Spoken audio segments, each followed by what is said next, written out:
On va tourner dans l'Épître aux Romains et on est rendu au chapitre 12. Ce matin, il y a des passionnés. Il y a des passionnés ce matin qui ont démontré leur passion en allant quelque part de spécial aujourd'hui. Qu'est-ce qu'il y a de spécial aujourd'hui? Le Grand Prix. Des passionnés de la Formule 1 ce matin. Savez-vous comment est-ce qu'il y en a qui vont aller? Ce matin, ils ont dit... Ils ont dit ce matin, 300 000 visiteurs sont attendus aujourd'hui.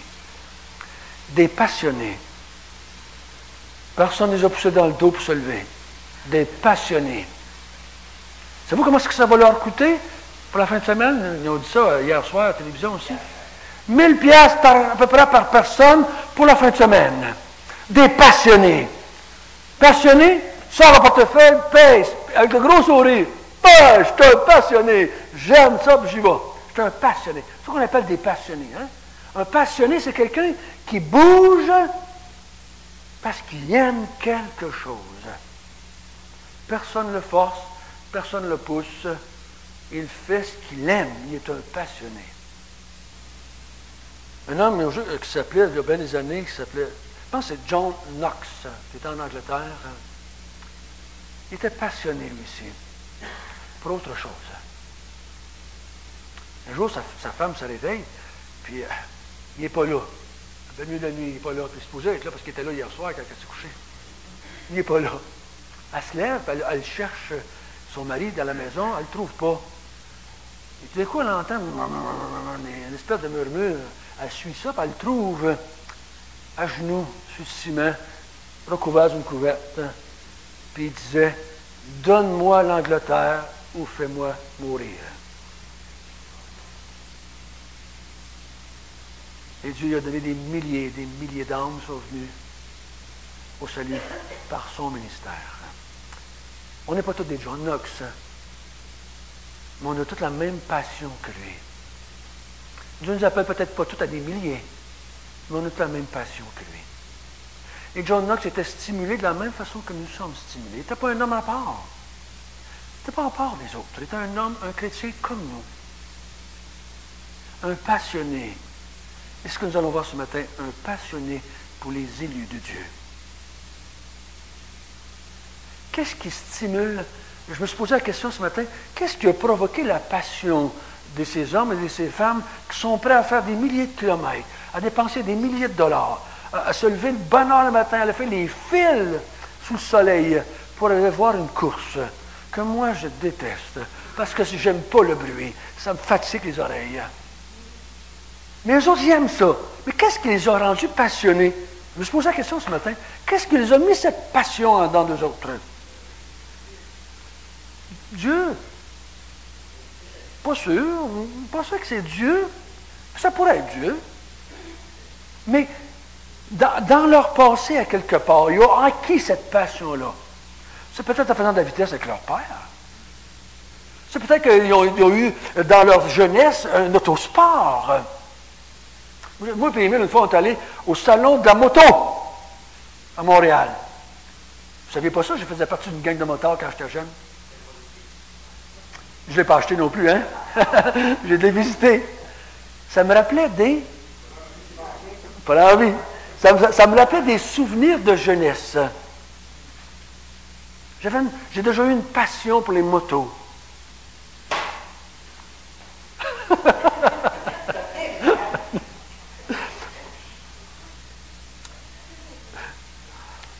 Elle a fait ça avec passion.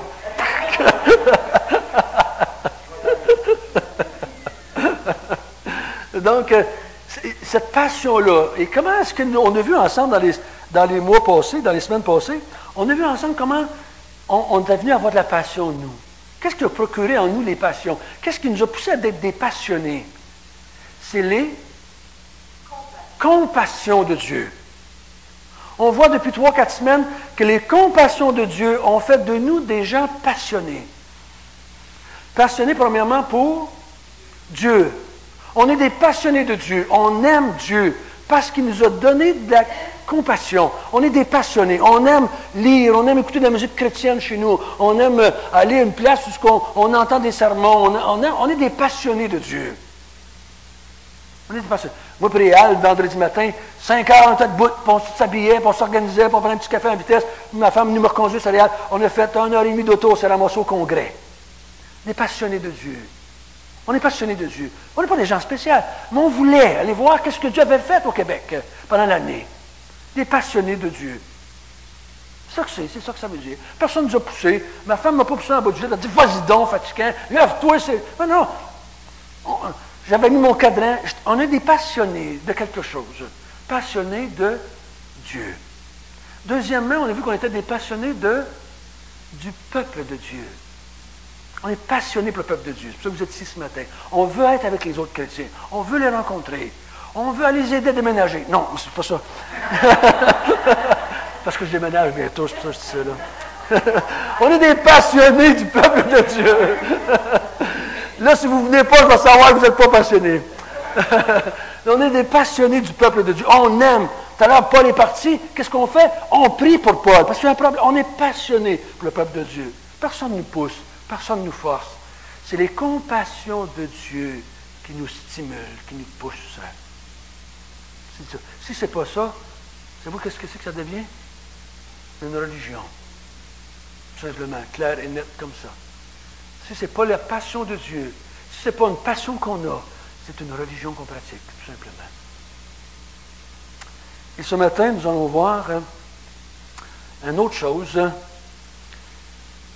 On va être des passionnés pour les élus de Dieu.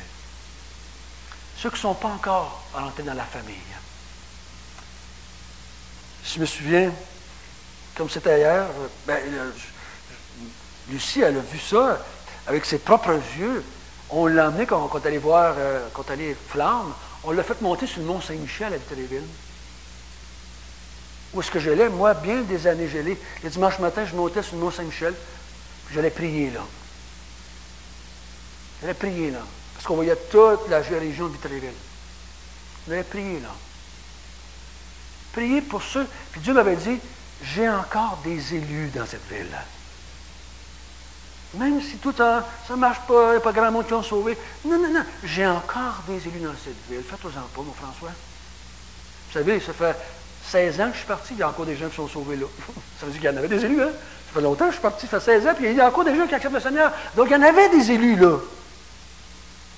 Et je suis certain qu'il y en a ici aussi, alentour de nous. Des élus pour Dieu. Et les chrétiens sont des passionnés pour les élus de Dieu. Et cette passion-là va être stimulée par les compassions de Dieu pour nous.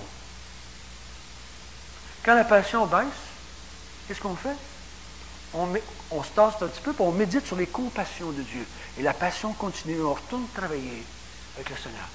Mais je vous dis, allez jamais du reculon. Faites pas ça comme un devoir. Faites pas ça comme quelque chose qui est ardu ou difficile, que vous n'aimez pas faire. Non. Plutôt restez à la maison et méditez sur les compassions de Dieu. Ça va devenir tellement fort, vous allez y aller tout seul après. C'est ça le stimulus, c'est ça qui nous donne la capacité de le faire, avec joie, avec bonne humeur, avec entrain. L'apôtre Paul dit ceci. 2 Timothée 2,10. Qui veut lire ça? C'est pourquoi je supporte tout à cause des élus, afin qu'eux aussi obtiennent le salut qui est en Jésus-Christ avec la gloire éternelle. Il dit, je supporte tout. Paul dit, je supporte tout ce qui peut m'arriver pour les élus. Pour les élus de Dieu. La prison, le fouet, le rejet, n'importe quoi. Je supporte tout pour les élus. Titre 1.1. En la défaite de Dieu et à cause de Jésus-Christ de la foi de Dieu et la connaissance de la vérité qui est selon la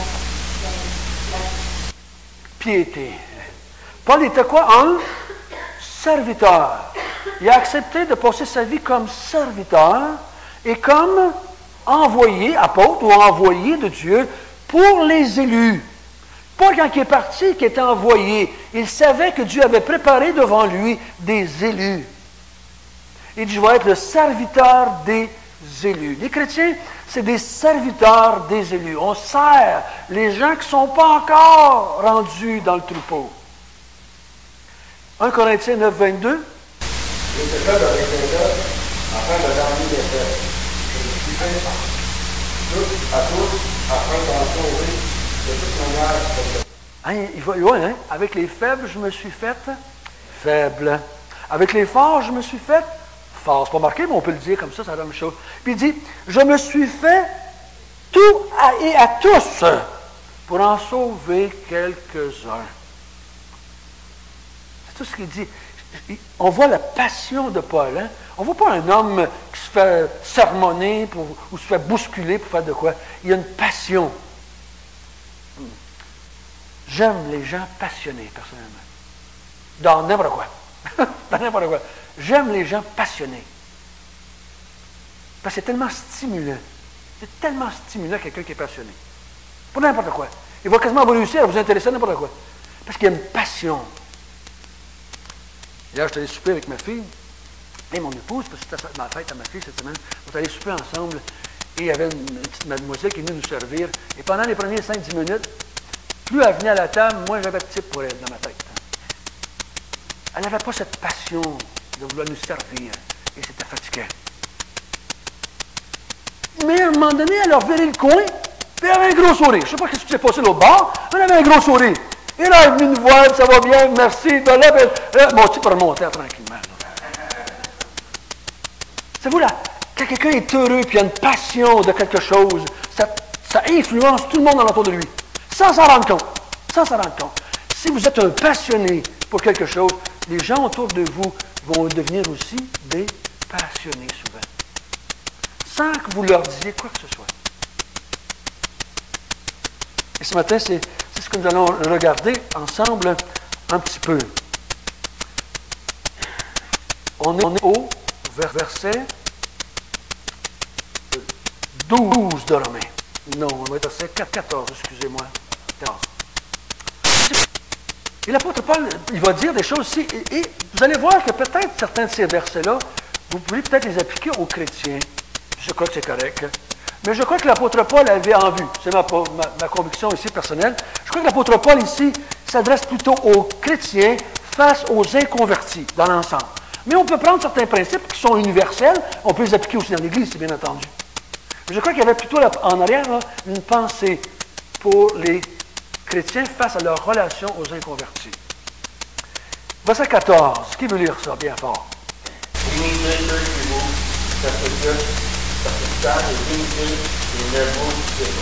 Voilà. Il dit, qu'est-ce qu'il dit de faire, premièrement? Le passionné de Dieu, comment, si j'ai une passion pour les élus de Dieu, ça va se manifester, premièrement, dans le fait que je vais les bénir, malgré qu'ils me persécutent. La persécution peut se manifester comment? Dans notre vie, alentour de la gens. Comment ça peut se manifester, la persécution? Ça peut être des paroles, hein? Ça peut être des paroles qui vont dire à notre sujet, qui peuvent être une forme de persécution. D'autres formes de persécution? C'est pas une persécution. Moi, comment ça va se revirer contre toi? Par des paroles, mais ça peut se revirer aussi de d'autres manières. Ça peut être des actions, hein? Ça pourrait être des actions. Ça pourrait être une action parce que tu es croyant ou que tu as témoigné de ta foi. Ça peut être des actions. Et ça peut être aussi de l'indifférence. On ne veut plus te parler, on ne veut plus être ton ami vraiment. Ça peut être une indifférence. Ça peut être l'indifférence. Ça peut être des paroles, ça peut être des actions. Mais soyons attentifs. Écoutez bien ceci. Faisons attention que cette persécution-là ne vienne pas à cause de nous. Mais que la persécution vienne à cause de l'Évangile. Jésus a dit, ils vous persécuteront à cause de moi, à cause de mon nom. Des fois, ils nous persécutent, mais on n'a même pas commencé à parler. C'est parce que c'est nos actions, c'est notre façon d'agir qu'ils persécutent. C'est nos réactions à nous qu'ils rejettent, et pas l'Évangile. Combien de fois dans ma vie, j'étais persécuté. Et ce n'était pas l'Évangile qui était en cause, c'était moi. Juste mon approche, mon manque de respect, mon aigreur. Je les attaquais plutôt que de les aimer. Il faut faire attention que l'Évangile qui va venir dans leur vie va amener une réaction. Mais non pas moi, de ma façon d'être, qui va amener une réaction. Comment est-ce que je peux bénir quelqu'un? Parce qu'il dit, je vais le bénir. Il dit, bénissez-les. Bénissez ceux qui vous persécutent. On peut leur faire du bien. Bénir, c'est le mot bien. Comment est-ce que je peux faire ça? Essayons de trouver des choses concrètes dans notre vie, là. Pas juste dans les airs. Comment est-ce qu'on peut faire du bien à quelqu'un qui vient nous donner une taloche? Allez l'aider physiquement, matériellement, hein? Quand il déménage. Oui, ça peut être ça aussi. Hein? Ça peut être ça aussi. Quelqu'un vous... Prier pour lui, ça c'est une chose qu'on peut faire au moins. Hein? Vous avez entendu dire quelque chose, quelqu'un vous a parlé dans le dos à cause de l'Évangile que vous avez partagé, humblement, respectueusement.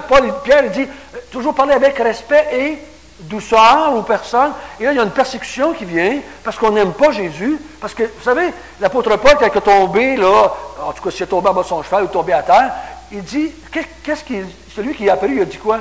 Pourquoi on persécutait Jésus? Parce qu'il n'aimait pas Jésus. On persécutait Paul, mais c'est Jésus qu'on voulait atteindre. Les pharisiens, quand ils ont persécuté l'Église ou les dirigeants, ce qu'ils voulaient détruire, ce n'était pas l'Église, c'était celui derrière l'Église qui est Jésus-Christ. Il faut toujours se rappeler ça. Que la persécution n'est pas contre nous, c'est contre l'Évangile, contre Jésus-Christ. Et quand quelqu'un le fait, on peut au moins s'arrêter et commencer à prier.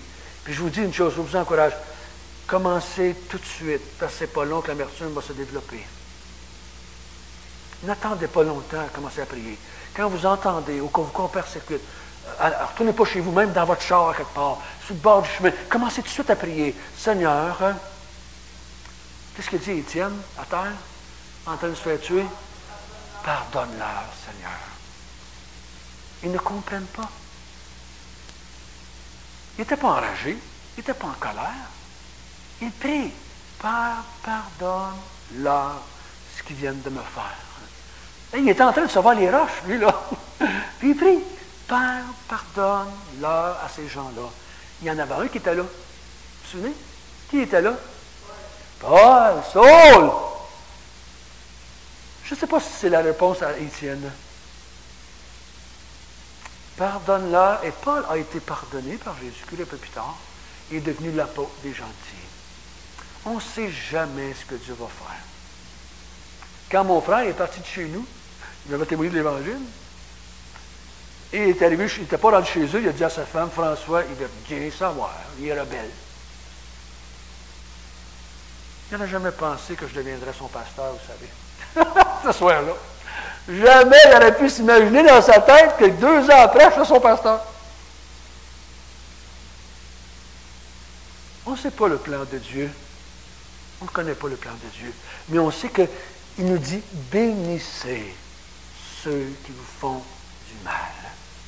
C'est pas évident, mes frères et sœurs. Ça prend l'aide de Dieu. Ça prend l'aide de Dieu. Savez-vous, une fois, il y en avait un jour qui a prié pour moi aussi, pendant que je le persécutais. Son nom, c'est Jésus. Il était sur la croix, puis il a dit quoi? Pardonne-leur, car ils ne savent pas ce qu'ils font. Il priait pour moi à ce moment-là. Il priait pour moi.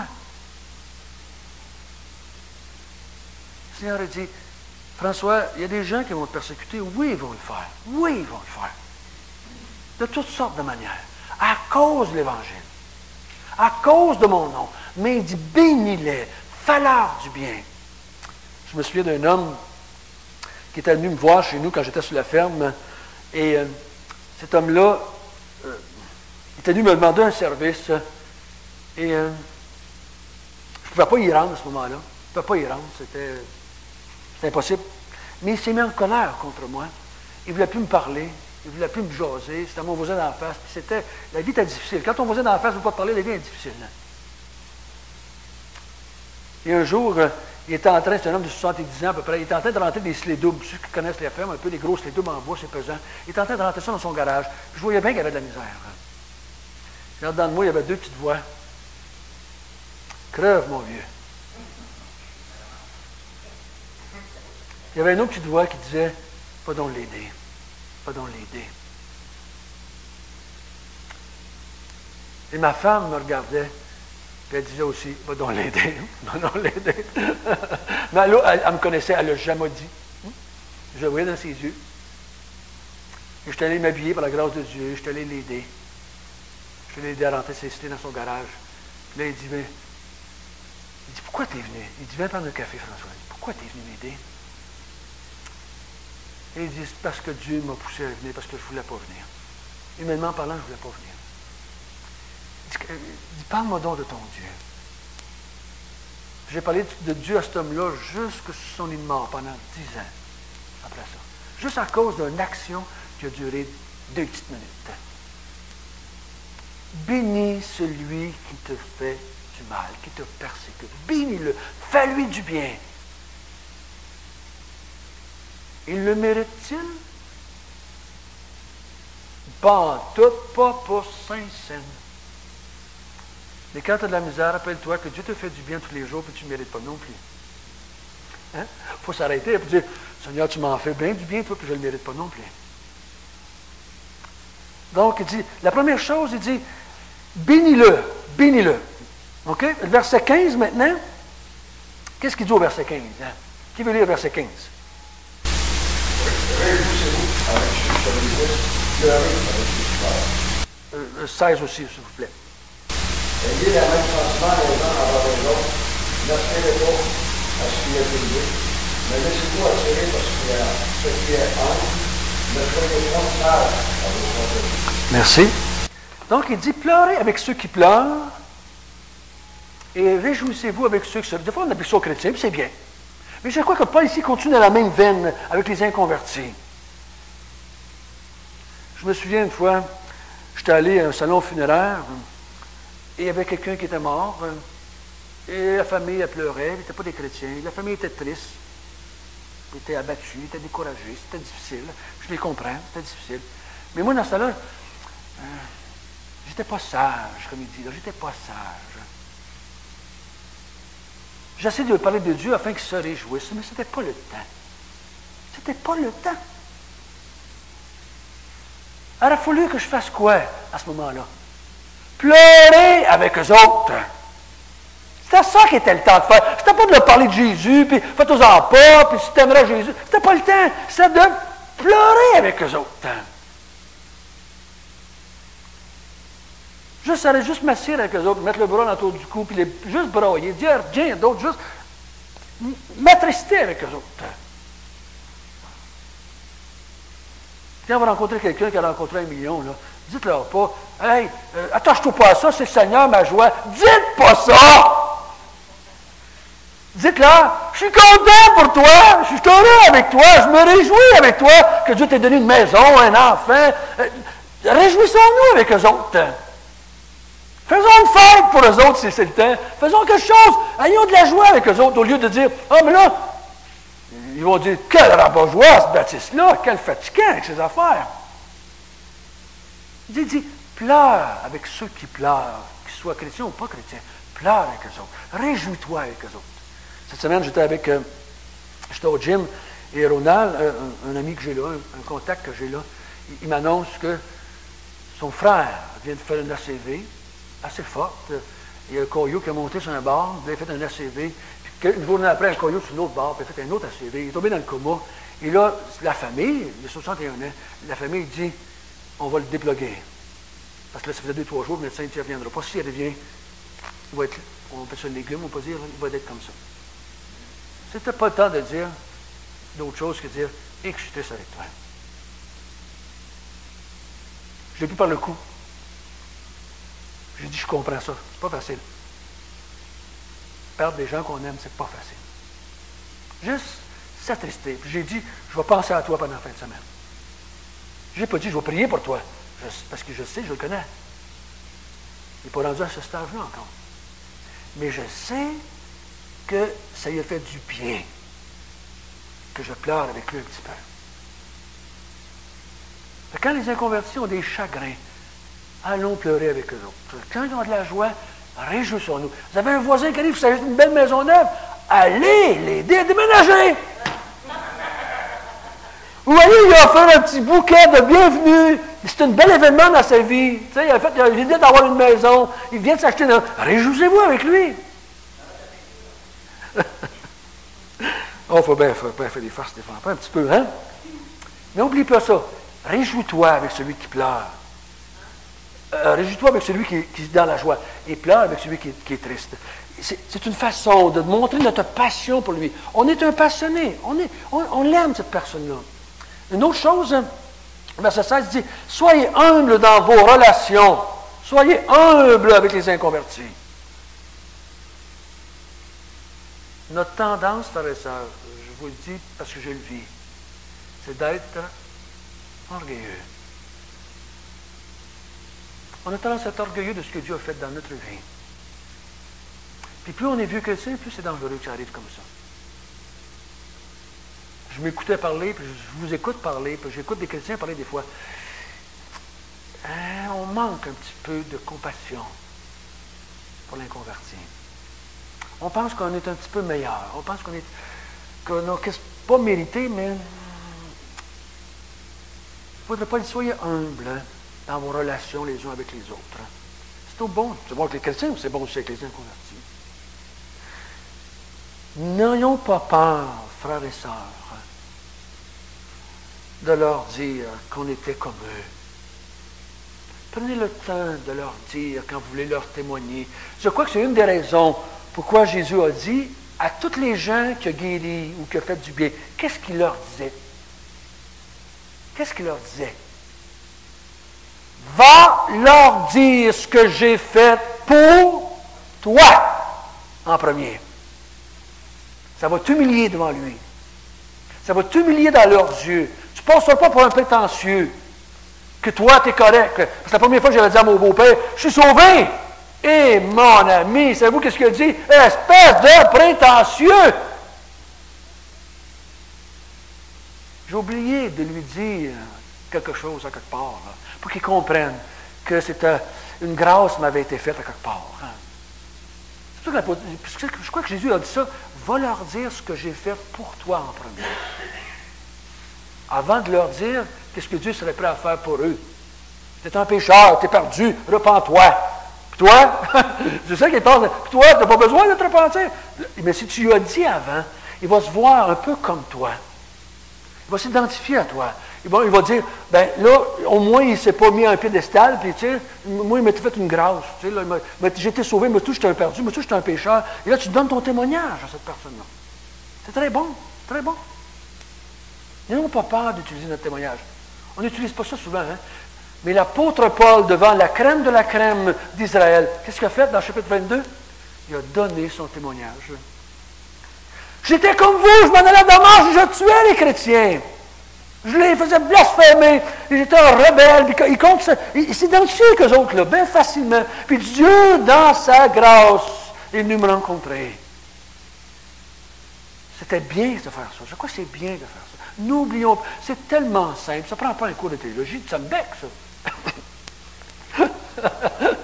Là, je viens de lancer ça en François. Mais c'est bon, ça me bec. N'ayons pas peur. N'ayons pas peur. Et une façon d'être capable de s'humilier devant les inconvertis, c'est de méditer sur certaines vérités qu'on appelle l'élection et la prédestination. Si vous êtes sauvés, c'est parce que Dieu est venu vous chercher, vous ne le méritiez pas. Rappelons-nous de ça. Si je suis sauvé, c'est pas parce que j'étais une bonne personne, c'est pas parce que j'étais bien, j'étais comme eux autres, j'étais de la même façon.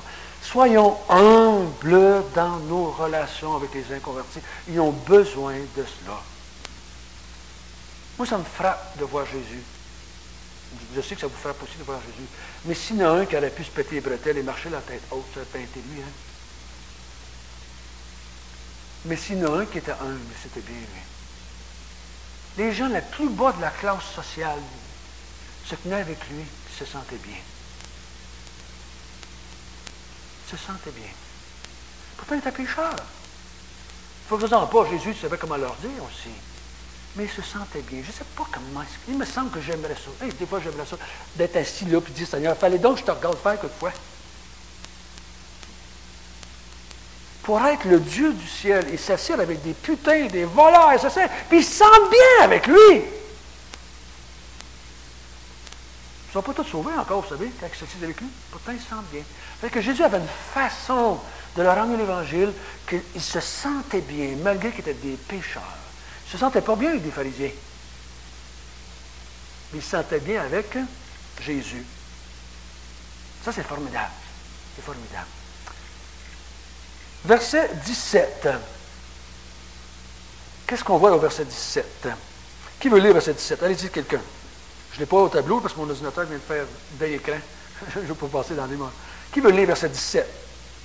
OK, c'est ça. On va lire jusqu'à 21. Continue, Marcel, jusqu'à 21. S'il est possible, le temps que cela est dans le vous, soyez en paix avec tous les hommes. Transporte même, bien-aimés, et laissez agir la colère, faire celle-ci, à moi d'entendre, c'est moi qui ai utilisé le Seigneur. Mais si son éducation est ce qui a mangé, si la soif de lui avoir, en enregistrant ainsi qui sont des charbons enfants qui se mangent sur sa tête. Ne sois pas vaincu par l'honneur, mais vainqueur par la vie.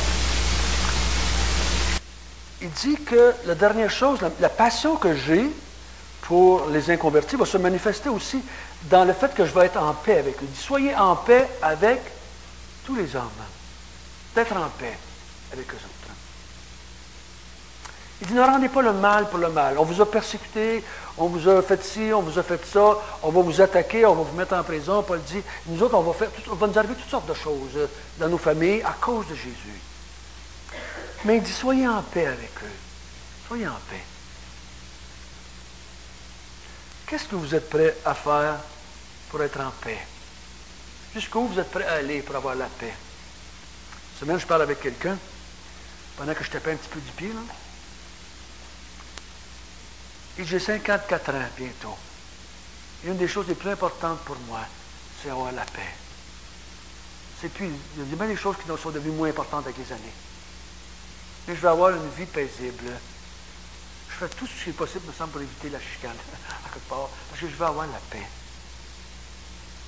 L'apôtre Paul dit, soyez en paix avec vos voisins, avec vos amis. Vous vous souvenez, dans l'Épître aux Corinthiens, un moment donné que les chrétiens se chicanaient entre eux autres, puis se traînaient en cours entre eux autres en plus. Se traînaient en cours, entre chrétiens. Et l'apôtre Paul, il dit, pourquoi ne vous laissez-vous pas plutôt dépouiller un petit peu? Pas mal d'aller en cours. Je ne vais pas vous dire que c'est mal d'aller en cours. Mais il dit, pour avoir la paix, ça serait peut-être bon même de laisser tomber certaines choses. Accepter peut-être quelques pertes pour avoir la paix dans l'Église, ou la paix avec les inconvertis, ou la paix avec votre femme, vos enfants. Et soyez prêts à perdre quelque chose. Soyez prêts. Il y a un inconverti un moment donné qui m'a demandé de lui prêter de l'argent. C'est un inconverti que je connaissais, un ami. Et j'ai passé un montant d'argent, mais il ne le remettait pas finalement.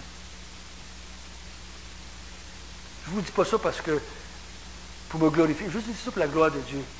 Donc, quelques mois après, j'ai écrit une petite lettre et j'ai dit, j'aimerais que tu vives en paix aussi.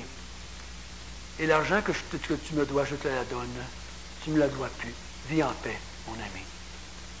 Parce que moi aussi, je veux vivre en paix. Qu'est-ce qu'on est prêt à faire pour avoir la paix? Parce que je savais que cet inconverti-là m'évitait parce qu'il me devait de l'argent. Puis il ne m'en mettait pas. Puis je ne voulais pas qu'il m'évite. Je ne voulais pas qu'il m'évite. Moi, je voulais avoir la paix avec lui pour pouvoir vivre avec lui.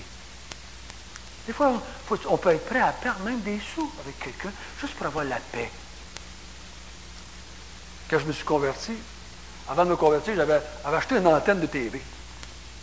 Je l'avais posée chez nous moi-même pour économiser des sous. Je ne l'avais pas fait poser, je l'avais posé moi-même. J'ai planté ça là, avec mes capacités que j'avais. Quelque temps après, est venu un orage. Et mon antenne a foutu le câble par terre. Un blanc à terre, d'à peu près 20 pieds, 25 pieds, tombe à terre. Tout, scrap maintenant. Et je ne l'avais pas encore payé. J'avais le compte, il s'en venait. Là, j'ai écrit au gars, il dit, elle n'est pas bonne ton antenne. Et il dit, elle va me casser une cochon, puis elle a cassé, puis elle tombe à terre tout seul. Là, il m'envoyait des comptes, puis je ne payais jamais. Je n'ai jamais payé. 5 ans après, 5 ans après, je me convertis. Je passe devant M. Levasseur, j'arrête. Et je m'en vais dans le petit magasin pour lui payer son antenne. Il dit que c'est, il ne me connaissait même pas. Là, je dis, c'est François Nollet. Là, il me regarde, il dit, je vous dois une antenne de TV. Il dit, attends un peu. Ben, il dit, oui, c'est vrai ça. Mais il dit, je t'avais mis de côté. Là, je viens vous payer. J'ai payé, puis j'ai donné de l'intérêt. Il dit, pourquoi tu fais ça après 5 ans? Je t'avais oublié. Parce que je suis devenu croyant. Puis j'aimerais que si je vous rencontre sur la rue, que vous me faisiez capable de me faire des sourires, puis si je vous parle du Seigneur, vous êtes capable aussi de l'accepter. C'est juste pour avoir la paix. Parce que le but d'avoir la paix, c'est quoi, là? C'est pas d'avoir la vie facile. Le but d'avoir la paix avec tout le monde, c'est qu'on peut parler à tout le monde qu'on rencontre. N'importe qui qu'on voit, on peut lui dire, est-ce que vous avez des gens avec lesquels vous ne pourriez pas lui parler du Seigneur? Amis, mes frères, mes sœurs, réglons ça tout de suite.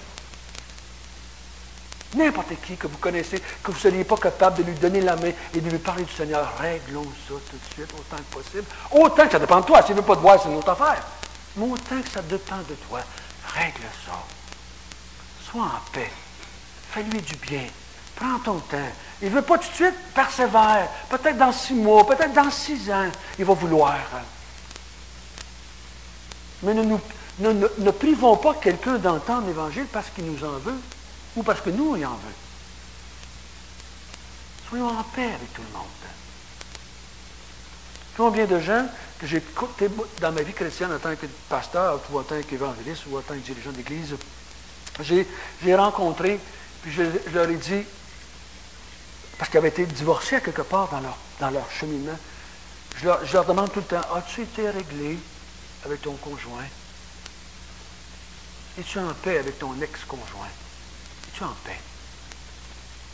Pourrais-tu le rencontrer et lui parler du Seigneur? Autant qu'il en dépend de toi, sois en paix. S'il ne veut pas, on t'affaire. Mais il ne devrait pas t'en vouloir parce que tu as fait un coup croche. Si tu en as fait un coup croche, ça se pourrait bien que tu en aies fait un coup croche. Demande-lui pardon et règle ça. On devrait être en paix avec les gens autour de nous. Autant que ça dépend de nous. Parce qu'on est des passionnés. On veut les atteindre pour le Seigneur Jésus-Christ. On veut leur parler du Seigneur. Et surtout si c'est un de vos amis, dans votre parenté, dans vos frères et sœurs, de vos enfants. Soyez en paix. L'apôtre Paul dit, supportons quelques malaises, supportons quelques pertes s'il le faut. Supportons-nous de perdre quelque chose s'il le faut. Mais soyons capables d'aller, autant que Dieu nous donne la grâce, d'aller les voir et de demander pardon, de régler ça, afin qu'on puisse les rencontrer et de leur faire parler du Seigneur. Ils vous ont fait du mal. L'apôtre Paul dit, combattez le mal par le bien. Des petits gestes inattendus. N'importe quoi pour refaire la relation tranquillement. Et peut-être un jour, si ce n'est pas vous, ça pourrait être peut-être quelqu'un d'autre qui le rencontre. Mais il ne fermera pas la porte parce qu'il y a un baptiste qui a fait du tort avant. Autant qu'il en dépend de nous. C'est pas toujours capable, on n'est pas toujours facile, là. Parce qu'il y a des gens qui ne voudront pas. Mais s'il ne veut pas, un homme un jour, on s'est fait de quoi? Et j'avais fait du tort. C'était à moi de régler. Mais il ne voulait pas me rencontrer. Mais j'avais écrit une lettre. Hein? Faisons tout ce qu'on peut. Faisons tout ce qu'on est possible pour essayer de parler, de les rencontrer, pour régler autant qu'il en peut. Afin d'être en paix avec les autres. Il y a un petit verset qui dit là, il dit quoi? Il s'avoir des charbons ardents sur sa tête. Comment vous interprétez ça? De deux façons. Plus vous faites du bien à celui qui vous fait du mal, on parle de l'inconverti, c'est dans le contexte, il y a deux façons que les théologiens le prennent. Un, c'est le charbon ardent, là, c'est la colère de Dieu qui va le terrasser. Moins il va être capable de se justifier devant Dieu et de dire « je ne savais pas », non, tu vas y avoir fait du bien, malgré le mal qu'il t'a fait. Ou, il y en a d'autres qui vont dire, c'est ça qui va le pousser à la repentance. Parce que quand on se repentait dans l'Ancien Testament, on se recouvrait de cendre. On se mettait de la cendre sur la tête.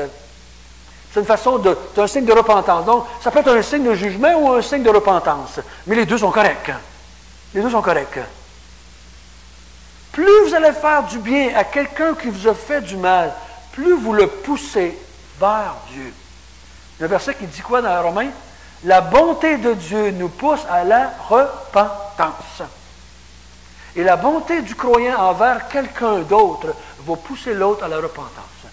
Des fois, c'est plus intéressant de faire ça que de commencer à parler. Réglons ça, après ça, on parlera. Vous avez blessé quelqu'un? Dans vos familles, vous avez été, peut-être comme moi, Baptiste, qui faisait sur tout le monde, qui n'entendait pas l'Évangile. Réglez ça, allez les voir, demandez-leur pardon. Demandez-leur pardon. Allez leur parler. Je me suis mal pris. Je pensais que c'était correct, mais j'ai mal fait. Je ne t'ai pas écouté. Je t'ai agressé. Demandez-leur pardon. Ça va ouvrir une porte pour leur parler du Seigneur une autre fois, quelque part. On est des passionnés. Faites-le pas parce que François le dit. Faites-le parce que vous êtes un passionné de Dieu. Un passionné pour le peuple de Dieu et un passionné pour les élus de Dieu. Prions ensemble. Notre Père du ciel, nous t'aimons parce que tu nous as aimés le premier. Ce matin, nous avons vu que nous pardonnons parce que tu nous as pardonné le premier. Et là, on vient de voir que nous voulons faire du bien à ceux qui nous font du mal parce que c'est ça que tu nous as fait toi aussi. Et c'est ça que tu continues à faire. Nul de nous ne méritons ton amour et tes bienfaits. Mais tu nous fais du bien continuellement.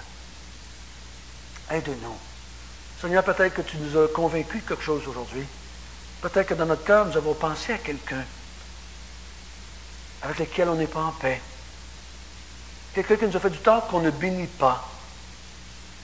Que par ton Esprit Saint, tu puisses nous aider à trouver qu'est-ce qui est le mieux à faire. Qu'est-ce qui est bien à faire. Aide-nous d'être en paix avec tous ceux qui nous entourent, autant que ça dépend de nous. Glorifie-toi en nous cette semaine. Glorifie-toi dans nos maisons, avec nos enfants, avec nos épouses, nos époux. Glorifie-toi au travail, à l'école, dans nos temps de vacances qui s'en viennent. Glorifie-toi. Nous sommes là pour cela, pour que tu sois glorifié. Et c'est au nom de Jésus que nous te prions. Amen.